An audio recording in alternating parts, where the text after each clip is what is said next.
Okay, hi folks, and today we're gonna talk about chapter 3, supply and demand. So we're gonna start with demand curve. Okay. So demand or demand curve, I use them interchangeably. They mean the same thing to me. So if I say demand or demand curve, it's the same thing. What is it? Is the relationship between price and quantity demanded. It shows that we care about prices. We as consumers, we care about prices. If prices go up, we act one way. If prices go down, we act another way. So it shows the relationship between price and quantity demanded. So the demand shows the relationship between price and quantity demanded. And I'm asking you now, any of you, what do you think is the relationship? Is that relationship direct or inverse? Let me say direct means this: price goes up, quantity demanded goes up. Price goes down, quantity demanded goes down. Inverse means price goes up, quantity demanded goes down. Price goes down, quantity demanded goes up. So what kind of a relationship do you think we have between price and quantity demanded? Inverse. Inverse, exactly. Inverse makes sense that if the price goes up, if the price of milk goes up, we're gonna buy less milk, and if the price of milk goes down, we're gonna. So there's an inverse relationship. Inverse relationship. As a matter of fact, that's actually the law of demand. The law of demand states that there is an inverse relationship between price and quantity demanded. Okay. Ryan, can you mute yourself, please? Thanks. I was getting some feedback. Okay, so let's take a look graphically at the demand curve. Again, it's going to show the relationship between two variables, price and quantity demanded.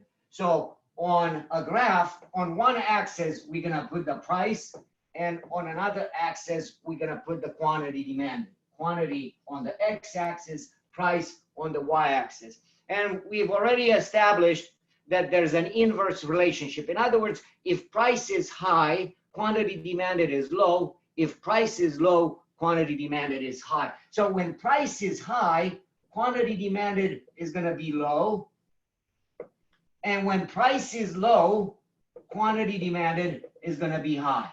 So at P1, quantity demanded is Q1. And at P2, quantity demanded is Q2. So the demand curve is going to look like this. It's a line that has a slope, a negative slope, which implies an inverse relationship between price and quantity demanded. Now, I show it as a line because it's easy to show it as a line. In real life, you really cannot come up with the demand curve for a product because it's really impossible to determine accurately at each and every possible price what the quantity demanded would be. At this price, at this price, at this price, at this price. So in real life, what you would do is you would do some estimates around some prices, what the quantity demanded would be, and then you would do some sort of a linear regression and come up with the best line possible, best estimate possible. So we're not going to have this type of a straight line or a curved line. I don't know how it's going to look like, but it would be some sort of a inverse relationship between price and quantity demand. Okay, so for now, all we know is that if the price goes up, quantity demanded goes down, and if the price goes down, quantity demanded goes up. So the next step is to explain how come we have this inverse relationship. Why is it that when the price goes up, quantity demanded goes down, and vice versa? And I know that somebody may say, because it just makes sense. If something becomes more expensive, of course, you're going to buy less of that product, and less expensive, you're going to buy more of that product. But we need a little bit more detail than just, well, it makes sense. So why the inverse relationship?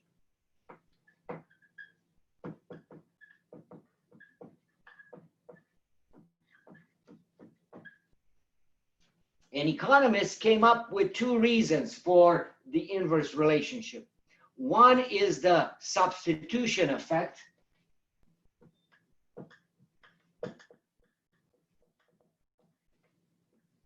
And two is the income effect. So substitution effect and income effect. So basically, folks, what I'm saying to you here is this, that if at price P1, quantity demanded, well, all you got to do is go to the demand curve and down, and you're going to find quantity demanded. And if I change the price from P1 to P2, well, how do I find quantity demanded at P2? All I have to do is go from P2 to the demand curve and down, and you're going to find quantity demanded. And if I change the price to another price, if I say P3, at P3, I go to the demand curve and down, and I'm going to find quantity demanded. So once you have a demand curve, all you have to do is pick a price, and you go from that price all the way to the demand curve, and down you're going to read what the quantity demanded is. Okay? Now, here's another important thing I forgot to tell you. Notice that the demand curve is this line. In other words, demand is not a number. You cannot refer to the demand for something is, the demand for automobiles is 500 of them. Or you cannot say the demand for refrigerators is 2,000 of them. Demand is not a number. Demand is a relationship between price and quantity demanded. Demand is this line, and you cannot associate this line with a number. But if I have a price and I have a demand curve, from that price I can go to the demand curve, and then I can find the quantity demanded at that particular price. So you cannot say that the demand for Ford Mustangs is for $100,000, 100,000 cars. You can't say that. Why not? Because you don't have a price. Now, if you pick a price, $20,000, at $20,000, you can find out what is the quantity demanded at $20,000. At $50,000, quantity demanded is going to be different. At $1 million, is going to be different. At $10, it's going to be different. So at different prices, there will be different quantity demanded. So you need a price in order to find quantity demanded. But you cannot associate the demand itself with a number, because it's not a number, it's a relationship. If I wanted to express this line mathematically, it would be expressed in terms of price and quantity, or would be an equation that would have price and quantity as the unknowns. And then if you put in a value for the price, then you are going to be able to solve for the quantity at that particular price. If you change the value for the price, you're going to have a different value for the quantity. So you see, the equation itself is not a number. Once you have a price, then you can find the quantity at that particular price. Okay. So let's not make a mistake of saying the demand for this is so much. No, the quantity demanded is so much, but the demand itself is this line here, so you cannot associate it with a number. All right, but so far what I said is this. Let's say the price is P1. At P1, quantity demanded is Q1. And then I increase the price from P1 to P2. At P2, quantity demanded is Q2. Why this drop? Why this drop in quantity demanded? And the reason is because we have the substitution effect and the income effect. So let's go a little bit over the substitution and the income effect. And they're very easy. To explain the substitution and the income effect, we have to go back a little bit to lecture number 1, where I talked about ceteris paribus. Ceteris paribus said all else stays constant. So I'm changing one thing, but everything else stays constant. Okay. All right. So what's going to happen here? Let's say we change the price of this product. What happened to prices of all the other products? They all stay the same. What happens to my preferences? They stay the same. What happened to my income? It stays the same. Everything else stays the same except for the price of this product. So folks, let's say that price of Coke goes up. What happened to the price of Pepsi? Stayed the same. Price of Pepsi is the same. Only the price of Coke changed. Income stayed the same. Preferences stayed the same. Everything stayed the same except for the price of Coke. Now what's going to happen? Coke has become relatively more expensive. And since the price of Pepsi stayed the same while the price of Coke went up, the price of Pepsi now is relatively cheaper than it was before. So what people will do will start buying more Pepsi. And as a result of them buying more Pepsi, they need less Coke. So they're going to consume less Coke because they're substituting away to Pepsi. So the drop in the consumption of Coke that is only due to the fact that you're buying more of a substitute good, it's called the substitution effect. So when the price of a product goes up, one of the reasons we buy less of it is because we start switching to other substitutes, to other products that are substitutes. And as a result, we need less of this product. That drop, it's called the substitution effect. But that doesn't account for the whole drop, only for a portion of the drop. So we know that if price changes from P1 to P2, quantity demanded goes down from Q1 to Q2.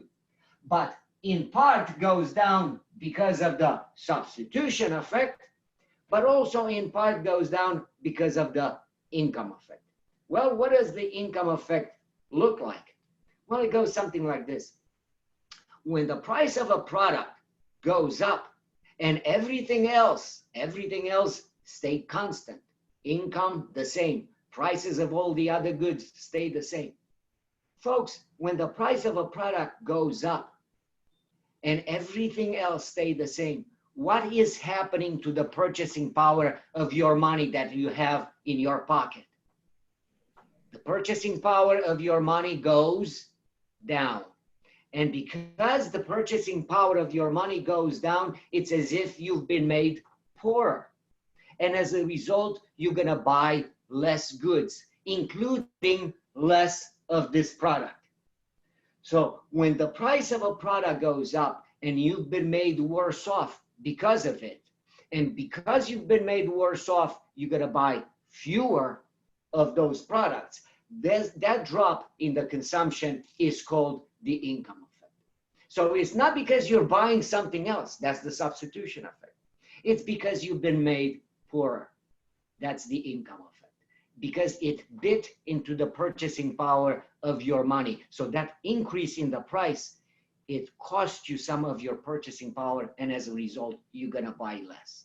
Okay? So those are the income and the substitution effect.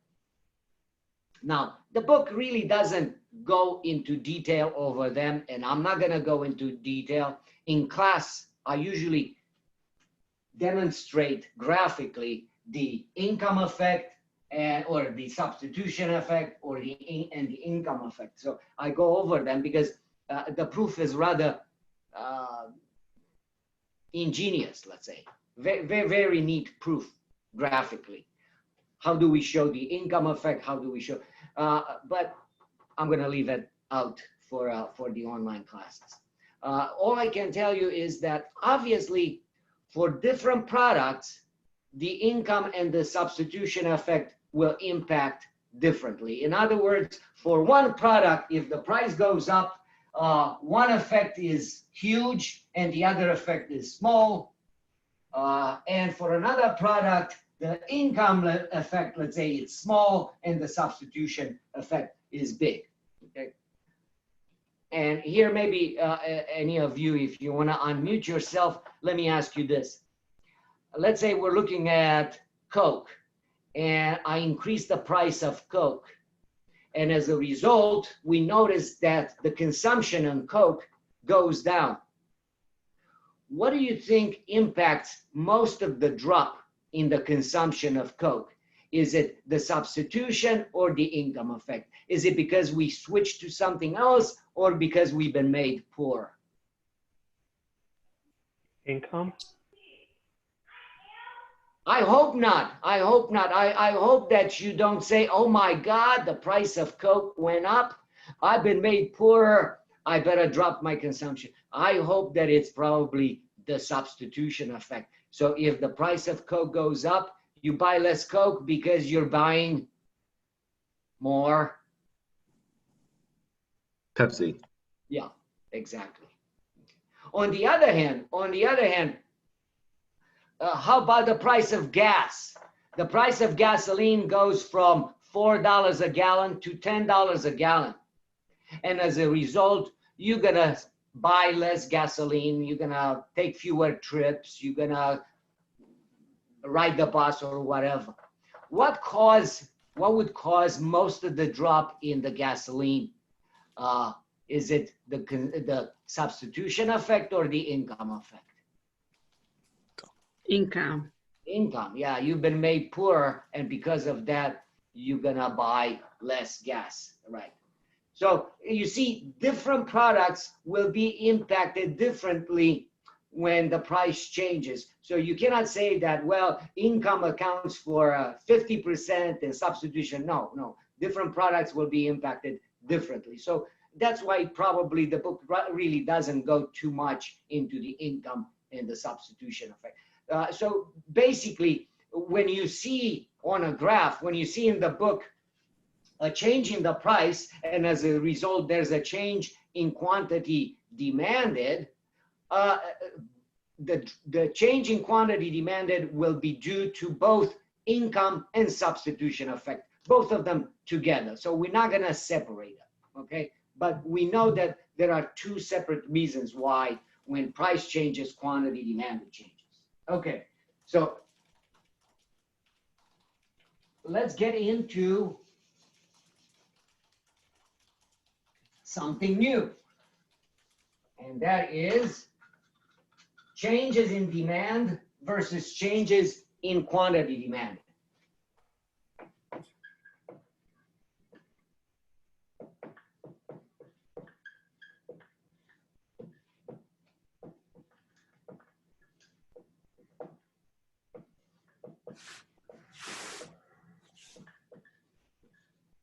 Okay, look at this graph here. Look at this graph.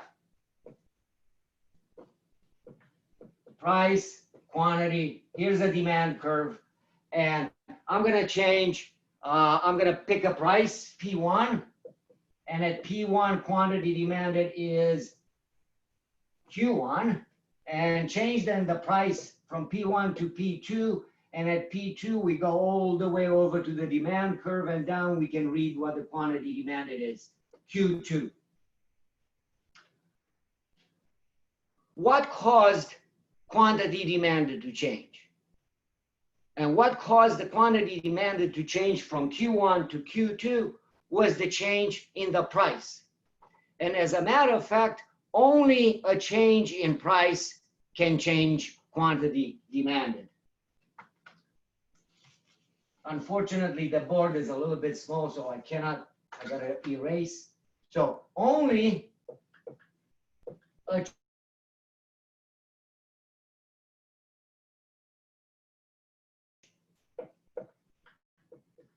quantity demand.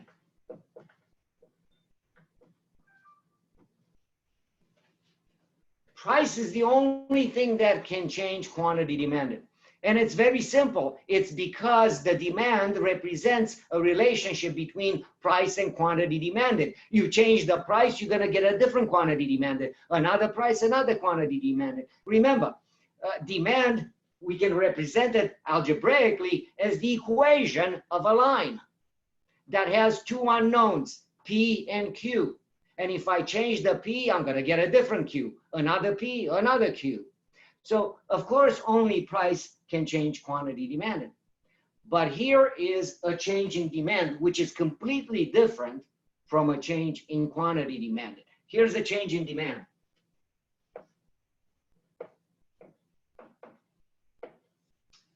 We start out with this demand curve. And then something happens. Something happens that causes the demand to increase. And we're going to take a look at what's going to cause the demand to increase or to decrease. But when I say the demand has increased, that means that people want to buy more. People want to buy more.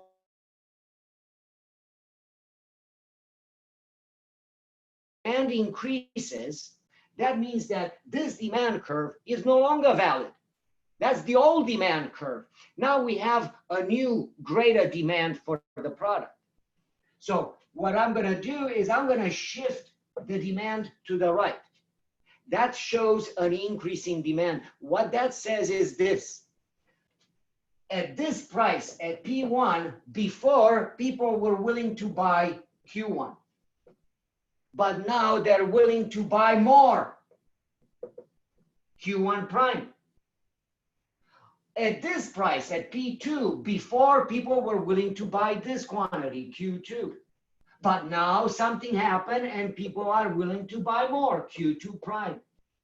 In other words, at each and every possible price, people are now willing to buy more than before. So this demand curve is no longer valid.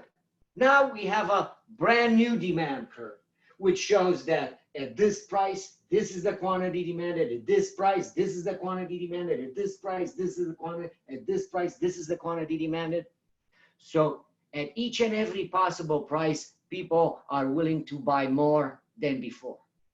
So this is an increase in demand. And obviously, how do I show a decrease in demand? Well, if an increase in demand is shifting the demand to the right, obviously a decrease in demand is going to be shown as shifting demand to the left.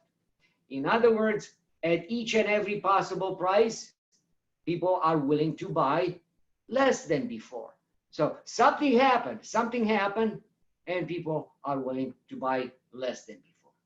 Okay, so increases in demand and decreases in demand are done by shifting the demand for an increase to the right, for a decrease to the left. Okay, so let's see what causes those increases and decreases in demand.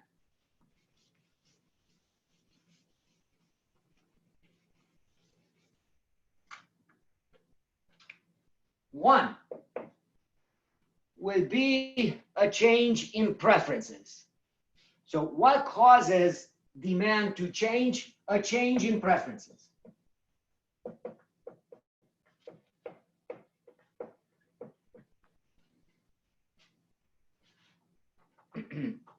Folks, what do firms do to change our preferences, for example, to make us to want to buy their products more?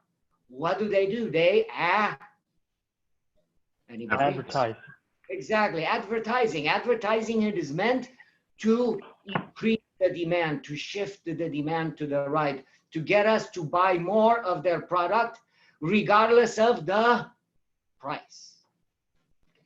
So when firms advertise, what they're trying to do is they're trying to shift the demand to the right, to increase the demand for their product. Of course, there's another way that the firms could increase the sales for their product.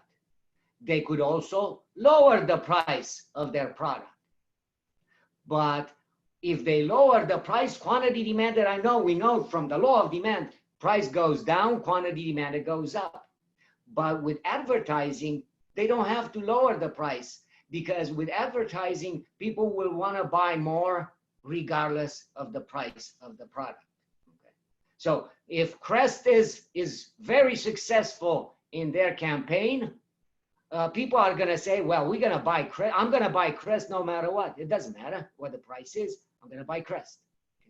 When they advertise, they actually, not only are they trying to shift it to the right, but they're actually trying to shift it to the right and to make it steeper.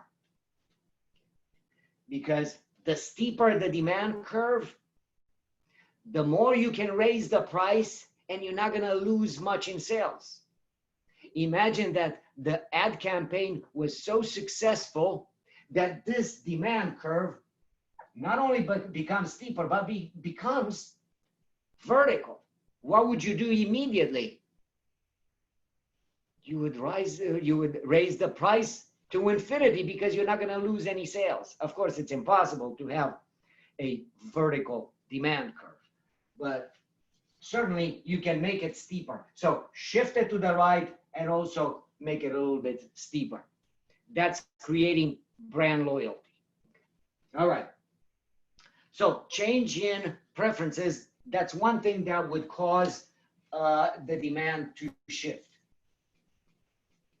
If for whatever reason something becomes less fashionable, wearing glasses, wearing glasses, nobody wants to wear glasses anymore. It's shameful to wear glasses.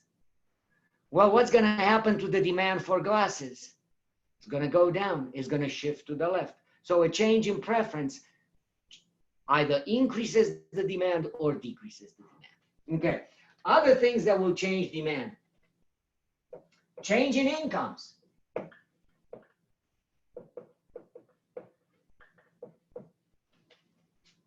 If suddenly people make more money than they used to make, what's going to happen to the demand for most goods? The demand is going to go up. The more money we make, the more cars we're going to buy, the more vacations we're going to buy, the more clothing we're going to buy, the more food we're going to buy, and so on. But notice that I said, if the income goes up, or if the income changes, what's going to happen to the demand for most goods? And I said, if the income goes up, the demand for most goods is going to go up.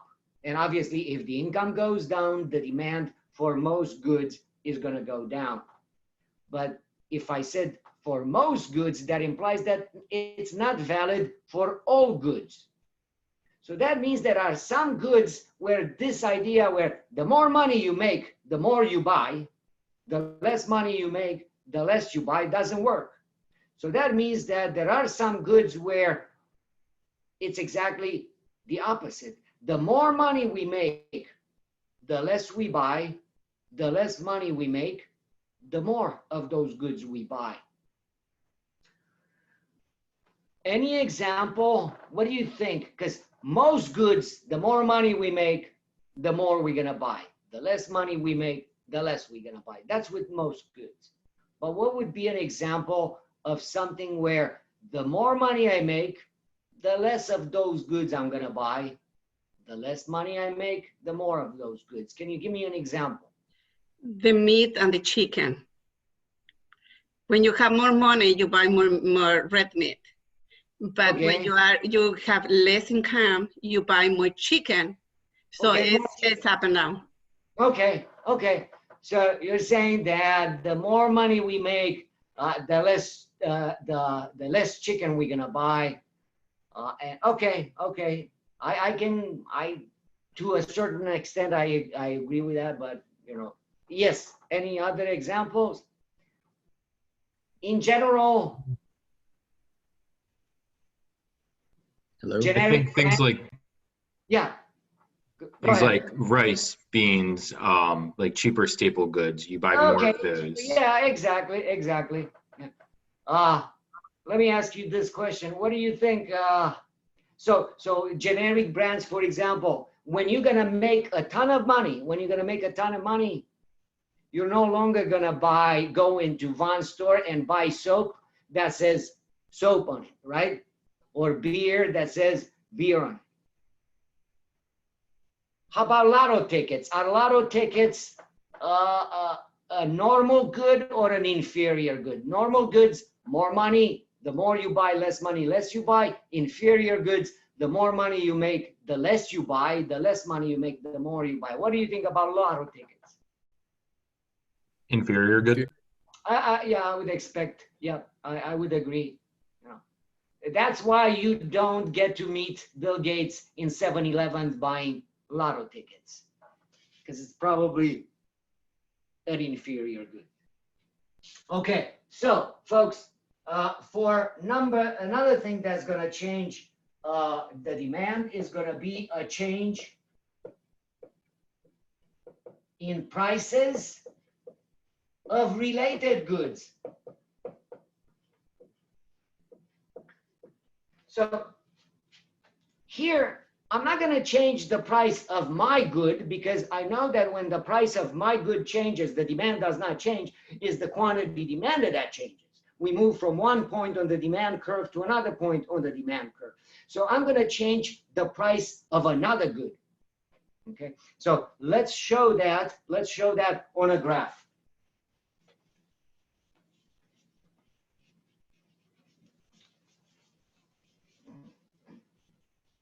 Okay.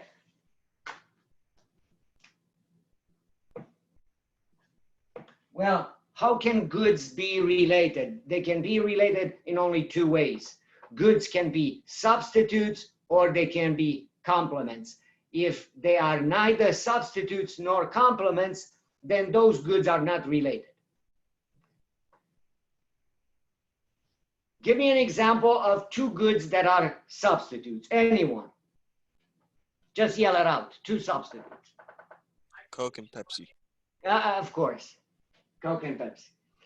Okay, so what I'm going to do is here we're going to have the demand for Coke.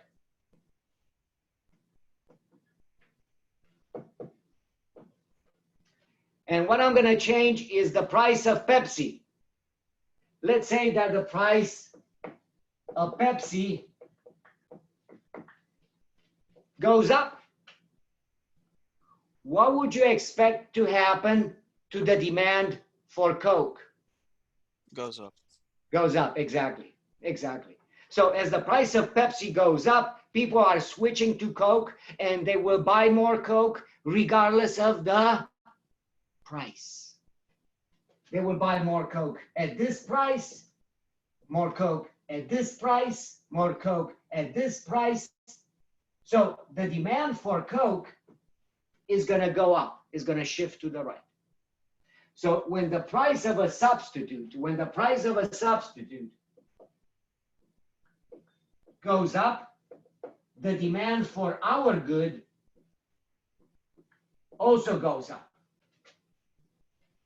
Now, let's take two complements. Complements are goods that go together. Peanut butter and jelly. Milk and cookies. Milk and cereal. Exactly. So what I'm going to do is I'm going to look at the demand for a product, and then I'm going to change the price of a complement of that product.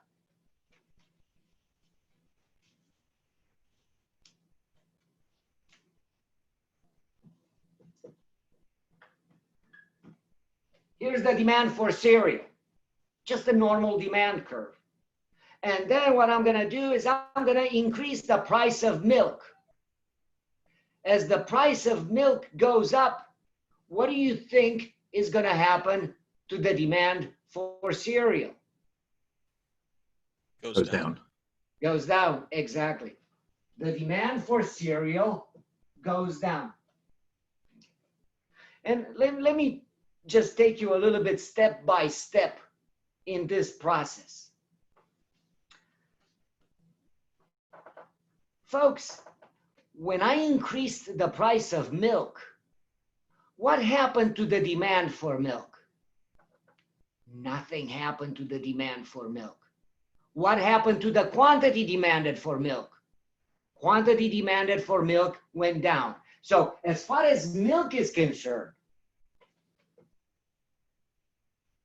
here's the demand for milk. I changed the price of milk. I increased the price of milk. Well, the price of milk went up. We're buying less milk. Quantity demanded went from 500 units to 200 units. So I'm buying less milk. But if I buy less milk, that means that I don't need as much Cereal. cereal. And therefore, I'm going to buy less cereal regardless of the price of cereal. I'm going to buy less cereal if the price is here, here, here, whatever the price of cereal, I'm going to buy less cereal. So when the price of milk goes up, quantity demanded for milk goes down. We buy less milk. As we buy less milk, we don't need as much cereal. All right. So I'm going to just put here, when the price of a complement goes up, then the demand for our good is going to go down.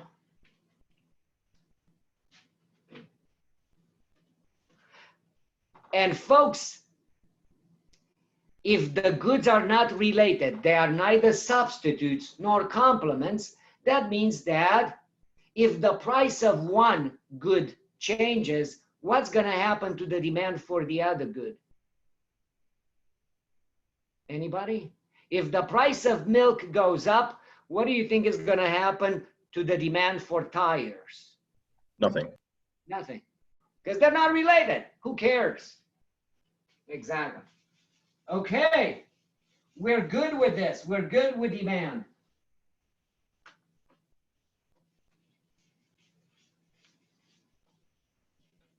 Let's move on to supply.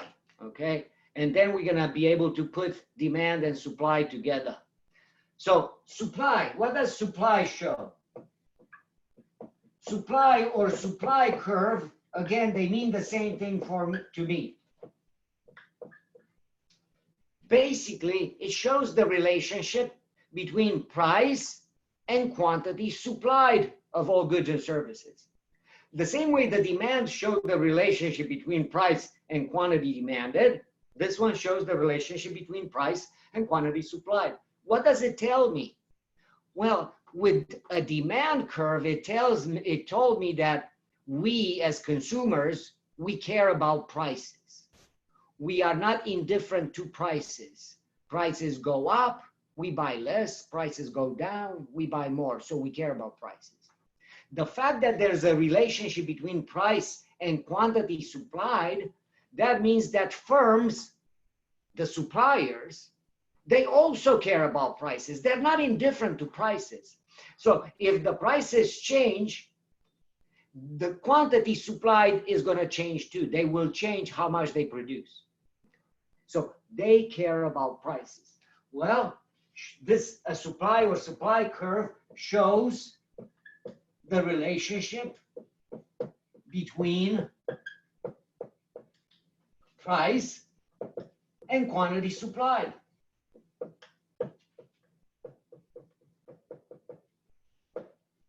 That's what it shows. Well, what kind of relationship do we have? So that's the next step. Let's graph it so we can see, is it a positive relationship or is it a negative relationship? Well, we know that with the demand curve, we had an inverse or a negative relationship. Again, I use those terms interchangeably. Inverse relationship or negative relationship is the same thing. Positive or direct relationship is the same thing. So let's put up price and quantity. Price, quantity, supply. The supply curve shows us that there is a positive or a direct relationship between price and quantity supplied. In other words, at a low price, firms are only willing to supply a small quantity, but if the price increases, now they're willing to supply a higher quantity. So at P1, quantity supplied is Q1, and at P2, quantity supplied is Q2.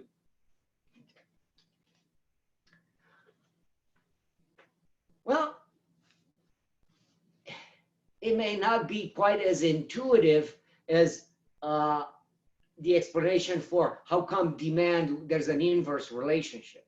Okay, it kind of, with the demand curve, it kind of makes sense because it's us. It's about us as consumers. We can relate to it. And of course, if the price goes up, I'm going to buy less of it. Okay, price goes down, I'm going to buy more of it. Okay, so that's kind of logical. But how come if the price goes up, firms are willing to supply more of a product, and if the price goes down, they're willing to supply less of a product? So to give you, to help us understand this, I'm going to give you an example. Imagine that now you're a supplier, now you're the firm, and you are a small farmer. You got a plot of land, and you grow vegetables, and you grow cucumbers, and you grow bell peppers, and green onions, and radishes, and God knows what, zucchini. Okay, and then every Saturday you go to Little Italy to sell your vegetables at the farmer's market. And you sell your vegetables. Remember, there's many people selling the same vegetables. Okay. And everybody's selling at the same price because the products are identical. Okay. So when you go over there, you're going to sell at market price. Okay. Your cucumbers, your radishes. Let's suppose that radishes are $3 a bunch. You're going to sell your radishes for $3 a bunch of radishes. Okay. And then one day you go to the farmer's market, and what do you see? To your surprise, you see that radishes are no longer selling for $3 a bunch. Everybody's selling their radishes for $20 a bunch. How come the increase in price? I don't know. Maybe it was discovered that eating radishes will make you live a lot longer, or who knows what, will make you healthier, will whatever.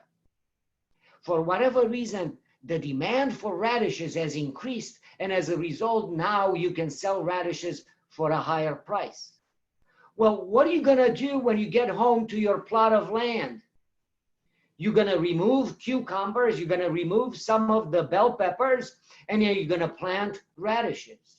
In other words, this increase in the price of the product of radishes is going to cause farmers to produce more radishes. So this increase in the price causes quantity supplied to go up because it provides an incentive to the firm to produce more. Does it make sense? Okay, good. Okay. Thank you. All right, folks. Let's talk, like we talked about demand, changes in quantity demanded versus changes in demand. We're going to talk about the same thing here. Changes in supply versus changes in quantity supplied. When the price went from P1 to P2, did this supply curve change? And the answer is no, it did not change. What changed? Quantity supplied. So when the price changes, quantity supply changes. So changes in quantity supplied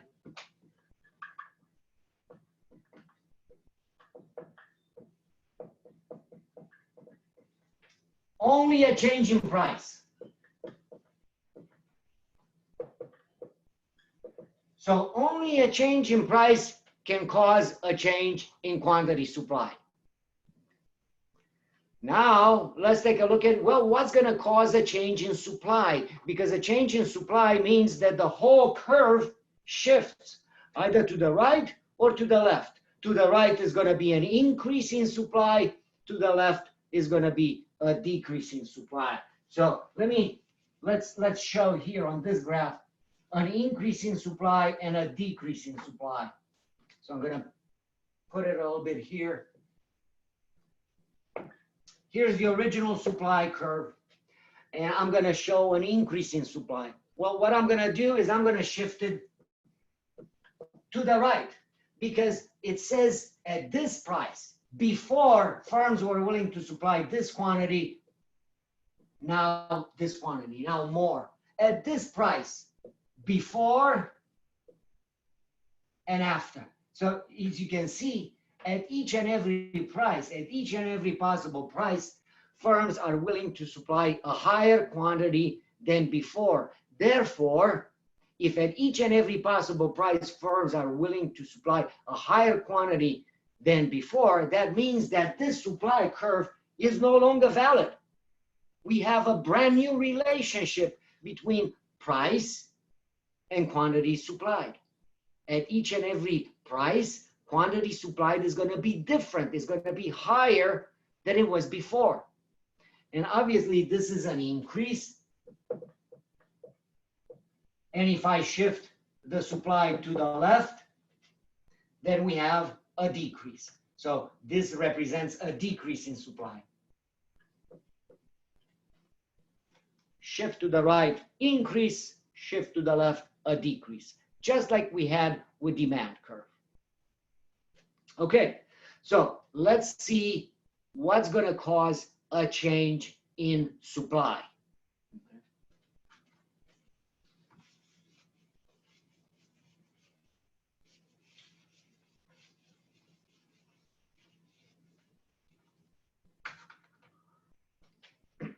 And for the purposes of keeping the lecture a little shorter than it ought to be, but for the purposes of making things a little bit easier, I'm gonna give you a general view of what's gonna change supply. Supply will change whenever the costs of production change. So if the costs of production go up, supply is going to change. If the costs of production go down, supply is going to change. And what is going to be a cost of production? What causes a cost of production?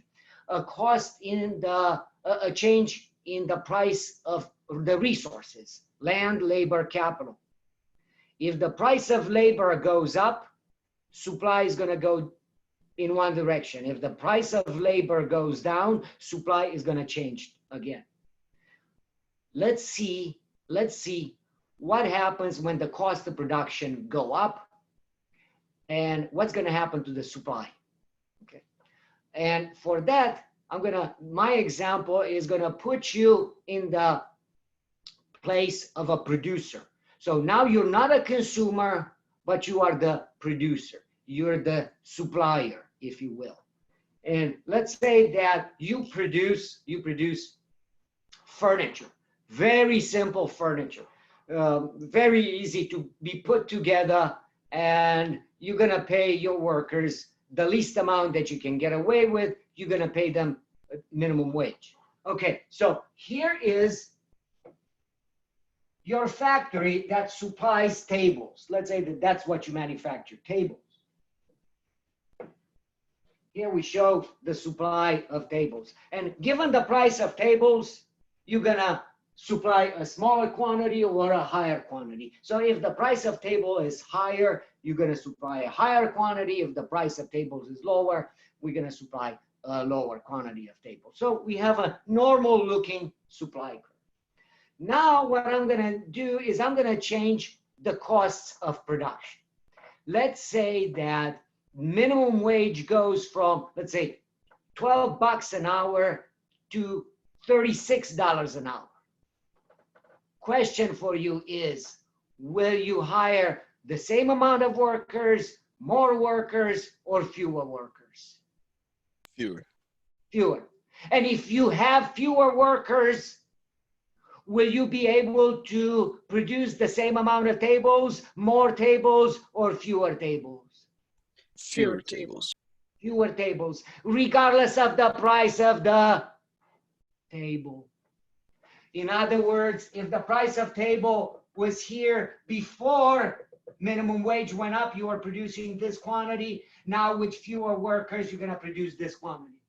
If the price of a table was here before, you were producing this much, now this much. Before and after. In other words, the supply of tables goes down. How come? Because you have fewer workers. So if the costs of production go up, supply is going to go down.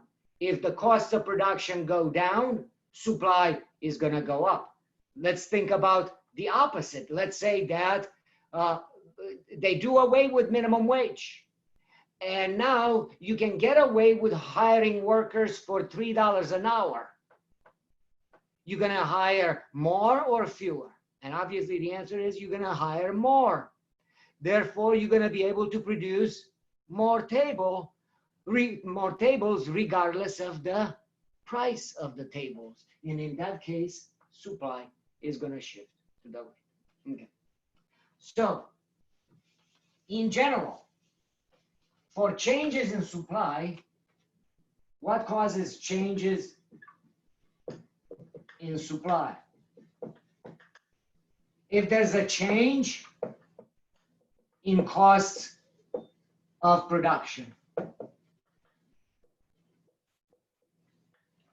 So if costs go up, supply goes down. If costs go down, supply is going to go up. This brings me, it reminds me that you may see on the first test a question like this. Folks, let's suppose that the price of lumber goes up. What would you expect that's going to happen to the supply of new housing? Goes down. It goes down because lumber goes into the production of housing, and when the price of lumber went up, that means that the costs of production for housing went up, and when the costs of production for housing went up, supply of housing goes down.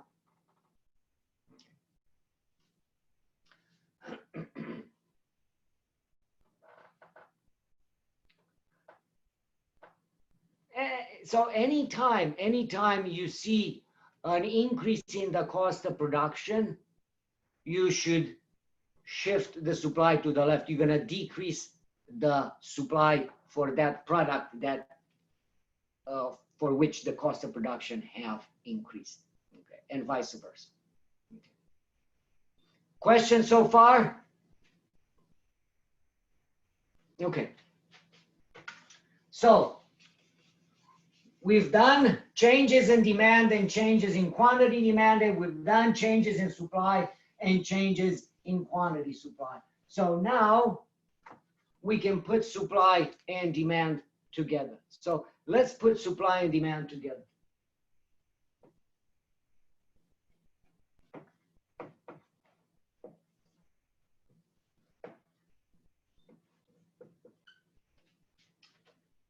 Notice that if I pick any price on this axis, whatever the price, if I pick a price, if I go to the demand curve from that price, if I go to the demand curve and then I go down, I'm going to find the quantity demanded at that particular price. If I pick a price and from that particular price, I go all the way to the supply curve and down, I'm going to find the quantity supplied at that particular price. Folks, this price right here is a special price, and I'm going to call it PEQ. Somebody tell me, what do you think that EQ stands for? Equilibrium. Equilibrium. Exactly, it's equilibrium price. This is good note for the test. I keep calling it equilibrium price. And on the test, the book calls it a different name. They call it market clearing price. So equilibrium price is the same as market clearing price. Because I get this question all the time. What is this market clearing price? Is the equilibrium price. In the days when I was in school, we called it equilibrium price. Nowadays, they call it market clearing price. Folks, quick question. What is so special about that equilibrium price? Well, here is what is so special about that equilibrium price. If I go from this price all the way to the demand curve and down, I'm going to find quantity demanded at that particular price. Now, if I go from this price, P equilibrium, if I go all the way to the supply curve and down, I'm going to find quantity supplied. And quantity supplied is the same as quantity demanded. So I don't want you to say that at equilibrium price, supply equals demand. No, no. Supply is this guy and demand is this guy. What is equal is quantity demanded and quantity supplied are the same.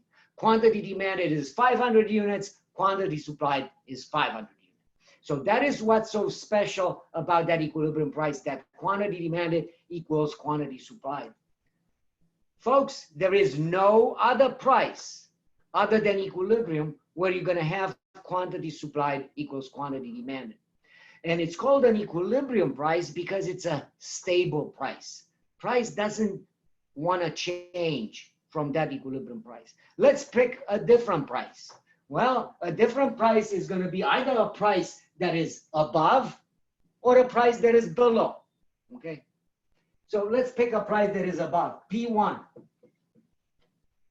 At P1, if I go to the demand curve and down, I'm going to find quantity demanded is QD.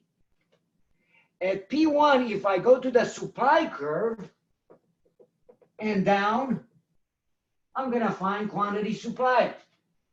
Quantity supplied is this number here, and quantity demanded is this number here.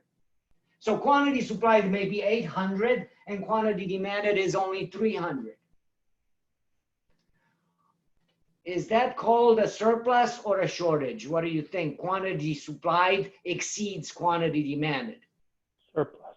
Surplus, of course, it's a surplus. So this difference between quantity supplied and quantity demanded, the amount by which quantity supplied exceeds quantity demanded, that's a surplus.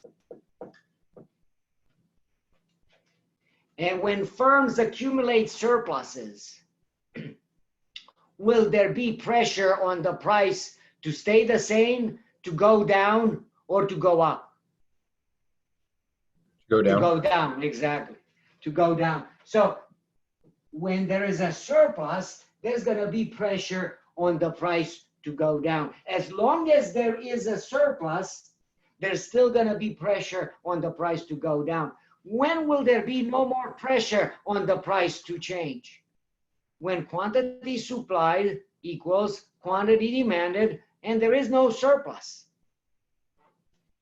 But let's suppose that price went down and it went down way too much to P2. Well, what happens if the price happens to be at P2? Well, at P2, quantity demanded is this quantity. Whoa, people really want to buy a lot because the price is low. So quantity demanded is very high at P2. But what about quantity supplied? Well, the firms at this low price, they're not willing to supply very much. So quantity supplied is going to be very low. You go all the way to the supply curve and down, and we're going to find quantity supplied at P2.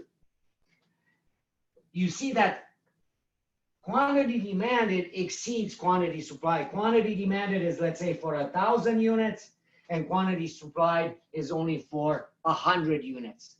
We actually have a shortage of 900 units, the amount by which quantity demanded exceeds quantity supplied. So this guy here is called a shortage. And when there is a shortage of goods, there's going to be pressure on the prices to go up. And when will that pressure disappear? When there is no more shortage. How come? Because the price is at a point where quantity supplied equals quantity demanded. And at that point, there's no pressure on the price to go either up or down. So surpluses put pressure on the price to go down. shortages put pressure on the price to go up. And there is no pressure on the price to move either way when the price is at equilibrium, where quantity supplied equals quantity demanded. Because if quantity supplied equals quantity demanded, there's no shortage, there's no surplus. All right, now, let me erase this and do it again. Because I want to show you something that the book really doesn't put a lot of emphasis, but I think it's very important about what this price represents. Now, folks, I just want to say this. Does this mean that the price is always at equilibrium? Have we had surpluses or have we had shortages? And the answer is, of course. So that means that the price for short periods of time can find itself below equilibrium or above equilibrium. But if left alone, the price would tend to go to equilibrium where there are no surpluses and no shortages. Okay, so let's say that here is the supply of milk, here's the demand for milk, and let's say that, I don't know what the price of milk is, but let's say that the going rate or the equilibrium price for milk, the going rate for milk is $3 a gallon.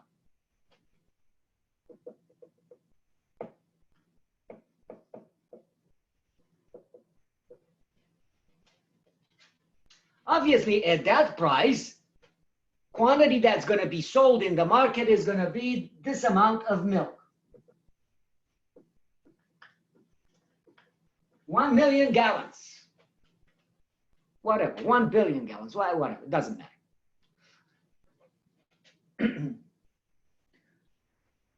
That's how much milk is sold in that market. Question is, who got that milk?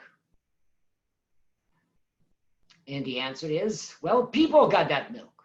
Of course, people got that milk. But who are those people?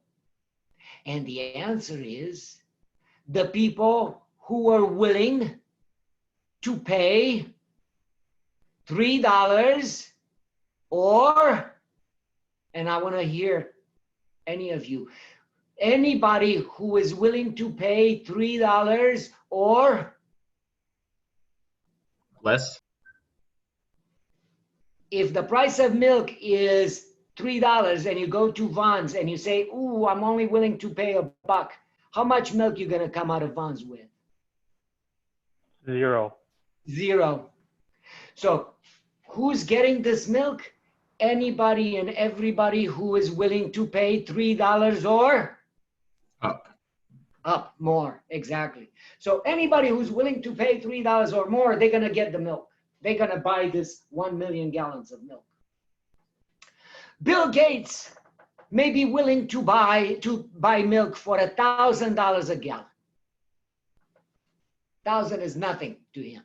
So Bill Gates may be willing to buy milk for $1,000 a gallon. But when Bill Gates goes to Vons and puts that gallon of milk on the counter, how much does Bill Gates pay for that?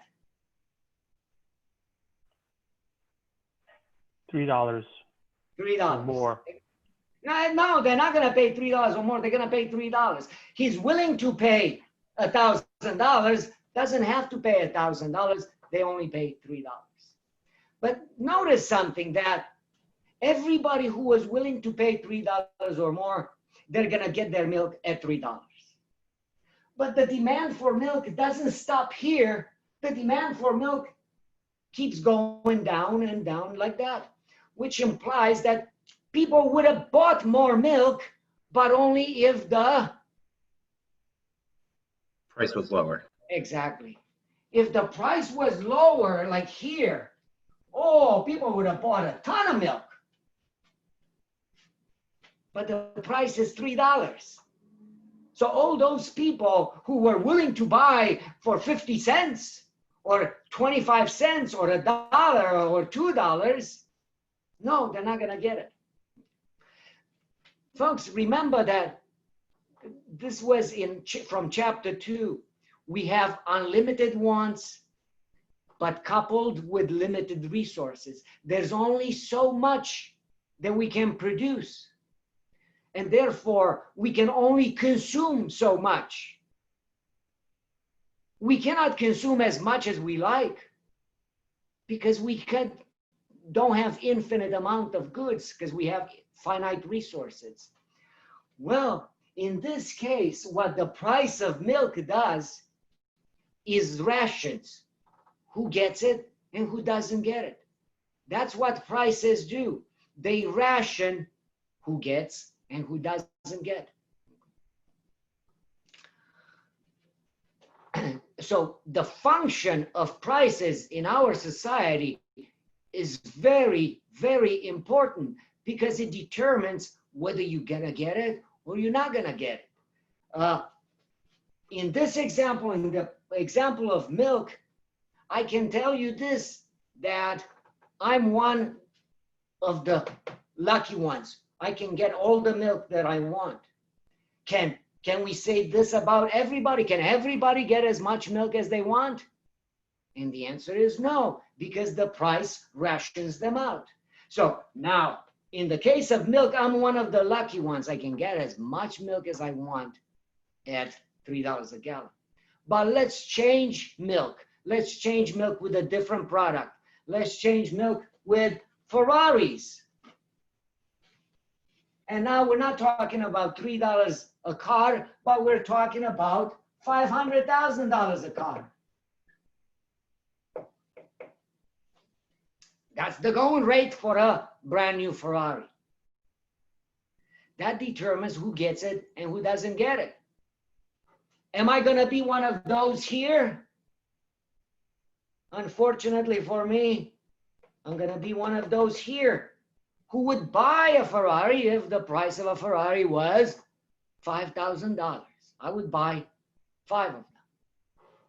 But the price is not, it's $500,000. So the price of the Ferrari rations who gets it and who doesn't get it. Okay. Is it fair or unfair, this system? I don't know. I'm not here to discuss whether it's fair or unfair. I'm just saying this is what we have. And most of the world has a rationing system that is based on the prices. And prices are determined by the forces of supply and demand. It's the market. Okay. The reason I mentioned this function that I believe is very important, the rationing function of prices, is because I want to contrast to you a different society where prices are irrelevant, where prices do not have this rationing function of determining who gets it and who doesn't get it. I came to the United States from Romania. And when I was in Romania, Romania was a communist country. And prices were not determined by the forces of supply and demand. Prices were determined by the government. There was an agency in the government which determined the prices of everything. And at that time, remember, there was a period of time where, communism versus capitalism. Well, which one is better? And of course, in communism, they were saying, well, communism is better. It's a workers' paradise, blah, blah, blah. Now, since prices over there were not determined by the market, but by a governmental agency, and they wanted to show that life is wonderful under communism, how do you think that they would fix the prices of everything, of the price of cars, the price of clothing, the price of everything? How do you think that they would fix them? They would make them high or low if you wanted to show that life is wonderful? Low. Low, exactly. Everything was dirt cheap. Everything was cheap. And guess what? Another thing that determines how much or how little we buy is our wages. And our wages, again, in our society, wages are determined by the market, by supply and demand. Under communism, wages were not determined by the market, but they were determined by, again, a governmental agency. And remember that they wanted to show that life is wonderful over there. And if they were able to fix the wages, how do you think that they would fix the wages? High or low? High. Life is wonderful. And the answer is? High. High, exactly. High wages, low prices. Folks, life is wonderful, right? You make a ton of money and everything is dirt cheap. Guess what? We have a problem. There's only so much that can be produced, yet everybody can afford it. That's a problem. Because if everybody can afford it, but we only have so much, then it's not based like here, well, if you can afford it, you buy it. If you cannot afford it, you don't buy it. Everybody can afford it. Imagine that in San Diego, everybody is a billionaire. But there are only 200 Ferraris in San Diego available. Who's going to get them? So what do we do in a society where everybody can afford it, but there are only so many available because we have finite resources?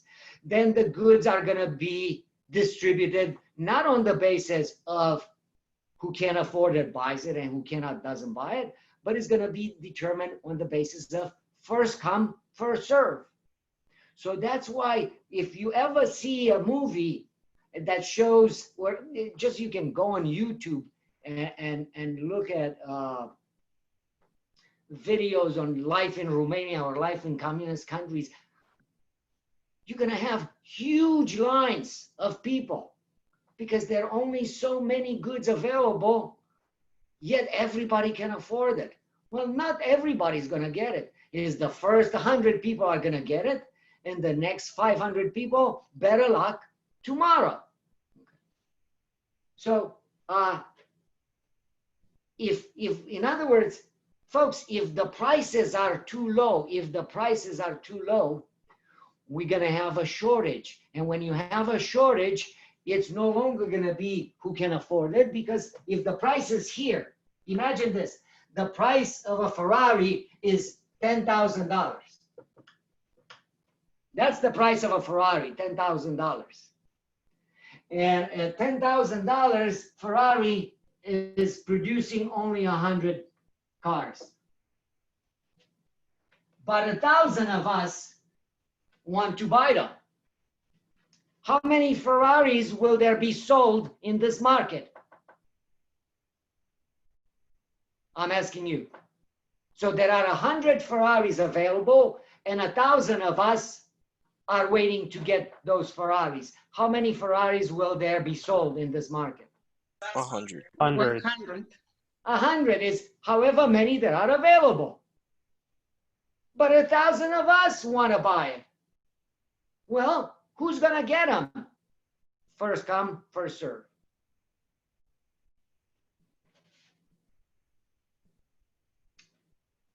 There would be a long line of people, everybody wanting to buy a Ferrari at $10,000. And the first 100 are going to get it, and to the next 900, better luck next time. Okay. So,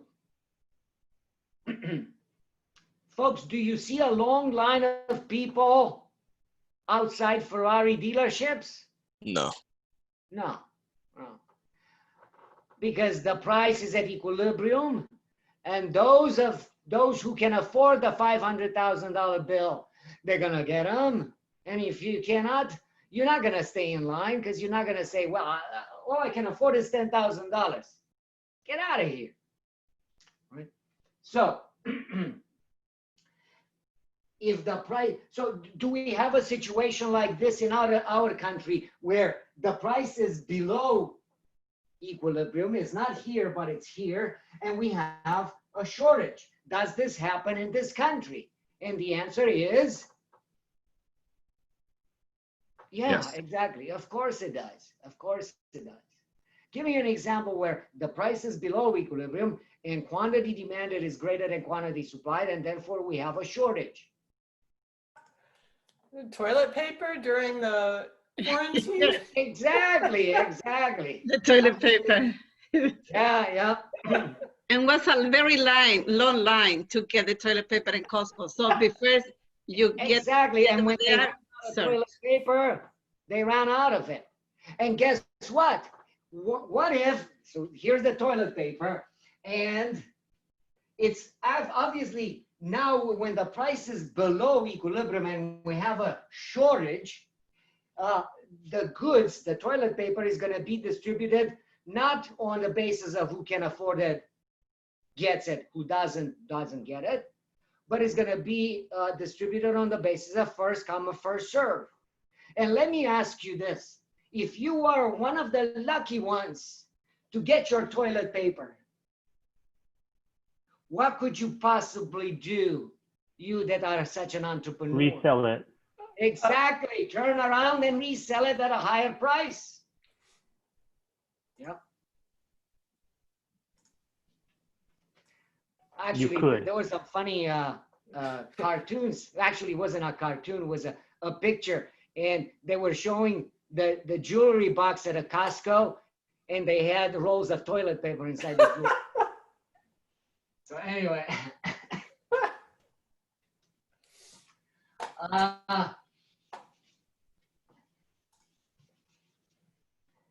This is a situation of black market where people can scalp things. So when do people scalp things? When there's a shortage, when quantity demanded is greater. So for example, at a concert, you get your ticket, you're one of the lucky ones, and then you turn around and scalp your ticket. Scalping means sell at a higher price. Very good. So,